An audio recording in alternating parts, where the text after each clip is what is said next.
Selalu merasa dilihat Allah, selalu merasa disaksikan Allah, selalu merasa diketahui Allah. Sehingga kalau ini terus tertanam dalam jiwanya, maka selalu memakai etika dimanapun ia berada, selalu memakai adabul hadrah, kesopanan di hadirat Allah. Wa illa, nah jika tidak, jika yang dimaksud bukan kurban maknawiyah, yaitu dekat yang sebangsa sifat jisim, bagaimana keadaan kamu kalau mau dekat dengan Allah dengan secara indrawi? Tidak mungkin fahada la yasiru. Tidak mungkin yang dimaksud orang dekat dengan Allah itu dekat dengan jasmaninya. Tidak mungkin. Al-haqaiq, adapun beberapa hakikat, isinya hakikat ayil ulumul laduniyatu, yakni beberapa ilmu yang bangsa laduni, allati nyatanya ulumul laduniyah, yakdzibuha yang menancapkan kepada itu allati Allah Ta'ala, siapa Allah Ta'ala fi asraril arifin, di dalam sarirah-sarirahnya orang-orang yang kenal kepada Allah, indah baro'atihim, ketika lepasnya mereka minad dakwah, dari pengakuan, wa tahririhim, dan merdekanya mereka, min raqqil aghyar, dari sifat perbudakannya beberapa selain Allah, wa ta'arudihim, dan menampakkannya mereka, bisirrihim, dengan sir mereka, menampakkan ila nafahatil haqqi, kepada beberapa pemberian zat yang hak. Taridu, datang apa itu haqaiq, datangnya fi hali tajalli, di dalam keadaan tajalli. Ay tajallillahi, yakni penampakan Allah ala qulubihim, atas hati-hati mereka, mujmalatan, hale secara global. La tatabayyanu, tidak menjadi nyata, lahum, bagi mereka al-arifin, ma'aniha, apa maknanya haqaiq, wala yudrikuna, dan tidak menjangkau siapa mereka, fi hati haqiqatiha, kepada arah hakikatnya itu haqaiq, li'azmit tajalli, karena agungnya penampakan Allah, ala qulubihim, atas hati-hati mereka. Dari hakikat itu adalah ilmu laduni yang ditanamkan oleh Allah di dalam sarirahnya orang-orang yang arif, sarirah hatinya orang-orang yang kenal kepada Allah.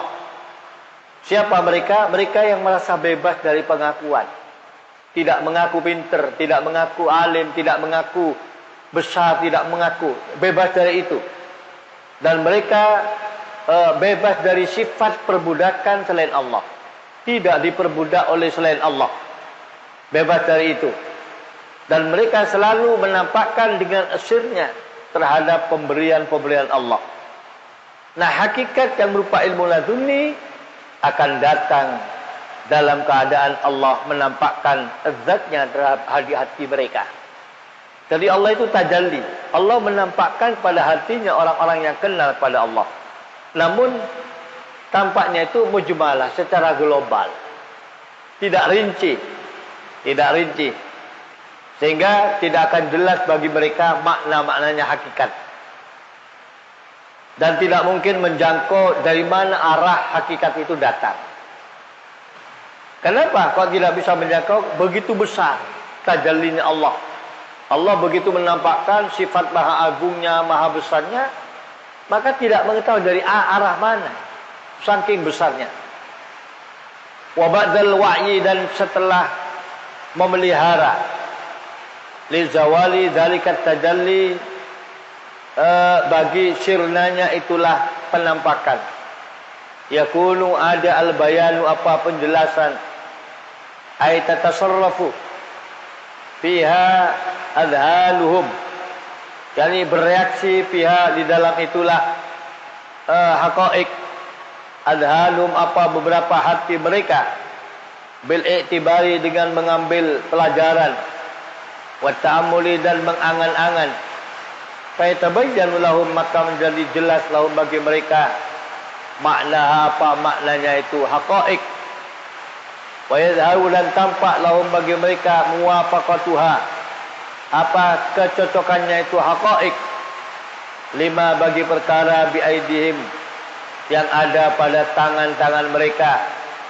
minal ulumil aqliyati nyatanya beberapa ilmu yang bangsa logika, wal naqliyati dan yang bangsa penukilan, hatta annahu sehingga sesungguhnya sya'an rubbama yajri terkadang berjalan ala lisani ba'dihim melalui lesan sebagian mereka al-arifin, berjalan kalamun katsirun kalam yang banyak, la yalqa lahu balan yang tidak bertemu siapa ba'dhum lahu bagi itu kalam balan kepada perkara yang penting. Faida faragha maka jika telah rampung, jika telah selesai siapa ba'dhum min dzikrihi dari mengingat itu kalamun, wa ta'ammulihi dan mengangan-angan kalamun, wajadahu maka menjumpai siapa ba'dhum kepada itu kalam sahihan hale benar. Jadi setelah hakikat-hakikat oleh Allah ditancapkan di dalam hatinya orang-orang yang arifin, setelah dipelihara agar penampakan Allah tidak menjadi sirna, maka penjelasan itu akan menjadi tampak, sehingga hatinya itu bisa mengambil pelajaran. Karena setelah mengambil pelajaran, setelah diangan-angan, maka tampaklah ilmu-ilmu laduni, hakikat-hakikat yang Allah berikan kepada mereka. Dan tampak pula kesesuaian haqa'iq terhadap ilmu-ilmu yang dimiliki, baik ilmu akal atau ilmu yang melalui penukilan Quran dan hadis, sesuai dengan hakikat yang Allah tanamkan dalam jiwa mereka.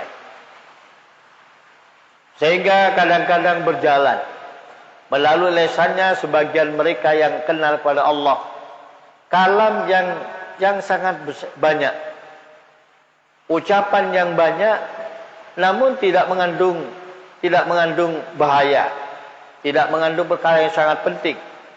Tapi setelah diingat dan setelah diangan-angan, dipikir-pikir, maka sebagian orang itu akan mendapatkannya bahwa kalam itu benar.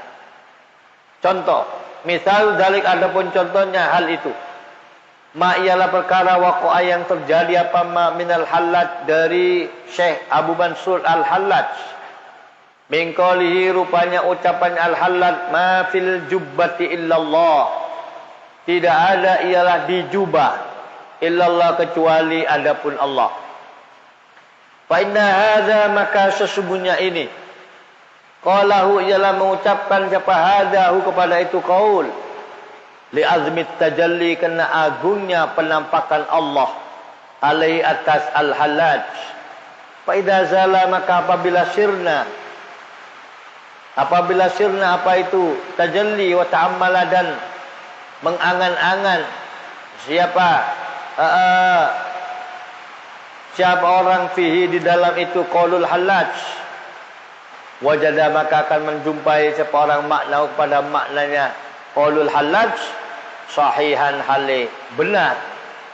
Lianna maknahu kena sesungguhnya artinya qaulul Hallaj annahu la qa'ima bil asya illa huwa subhanahu, annahu sunnah sya'an la qa'ima tidak ada yang tegak bil asya'i dengan beberapa perkara illa huwa kecuali ia Allah subhanahu. Wa hadza maknan sahihun yuwafiqus syariah, adapun ini ialah makna yang benar, yuwafiqu yang sesuai apa makna syariat kepada syariat.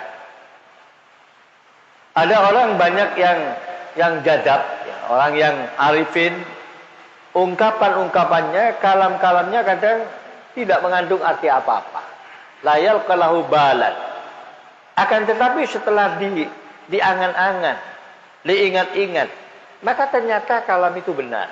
Contoh, perkataan Syekh Abu Mansur Al-Hallaj. Al-Hallaj ini sama dengan hal ihwalnya Siti Jenar, ramai orang Majdub. Bagaimana perkataan Syekh Mansur? Ma fil jubba illallah. Di jubahku ini tidak ada lain kecuali Allah.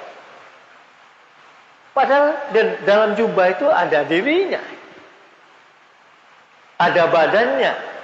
Tapi mengatakan di dalam jubah ini yang ada cuma Allah. Nah, kalimat ini kalimat yang membingungkan.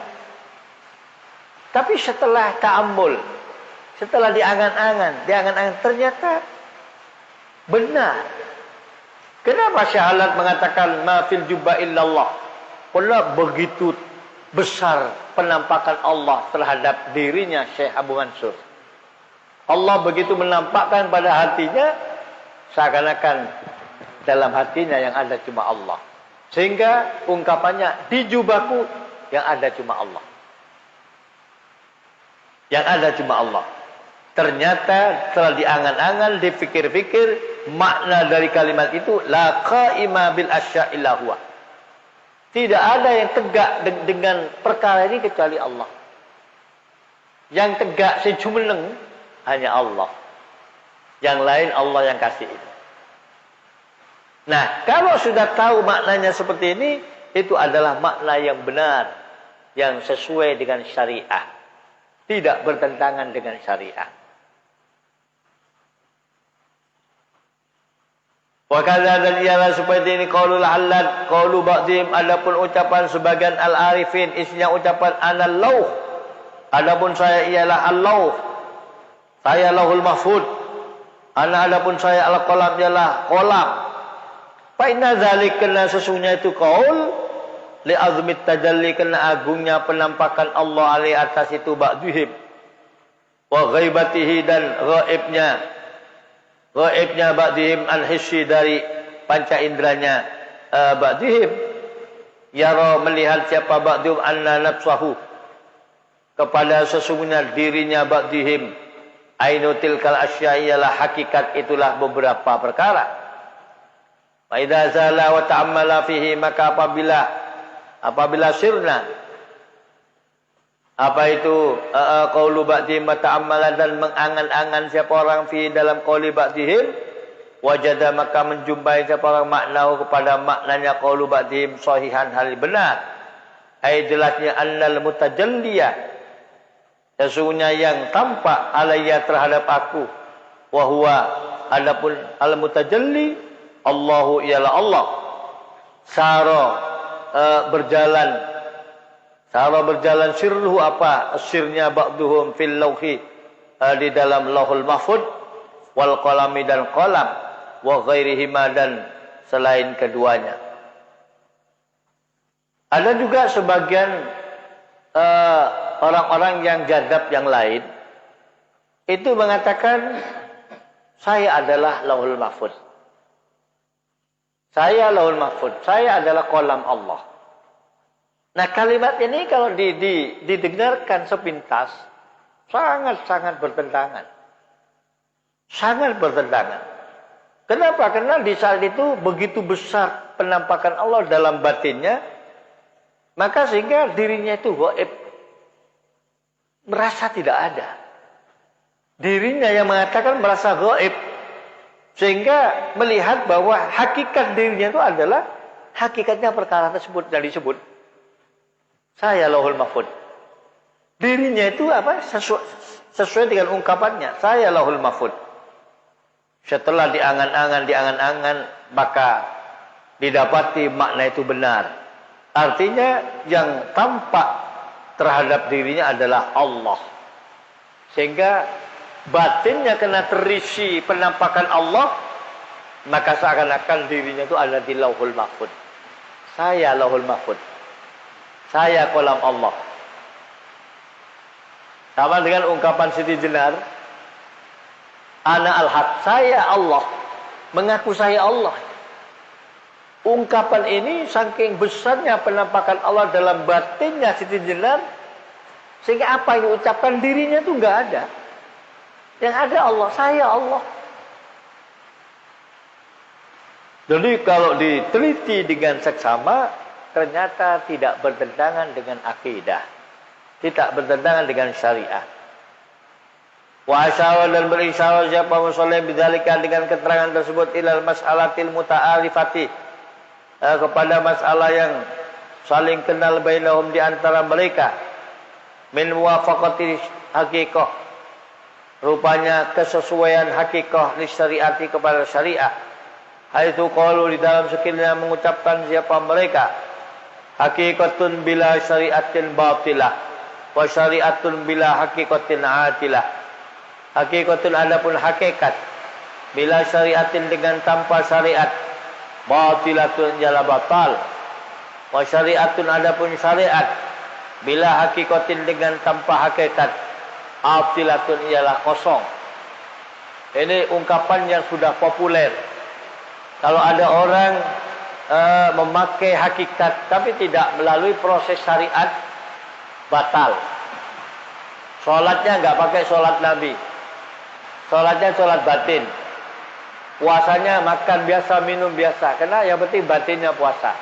Ini hakikat tidak syariat namanya. Batil. Kamu nggak sholat? Sholat. Loh, kok ada rukuk sujudnya? Wah, sholat batin dengan sholat luar lain. Berarti ini sholat hakikat. Tidak pakai syariat. Yang dicontohkan, diamalkan oleh baginda Rasul. Maka batil.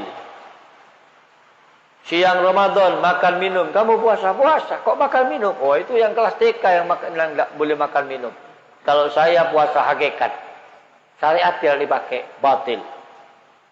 Atau sebaliknya, kalau hanya bertahan di syariat, tidak tembus ke hakikat, itu adalah kosong.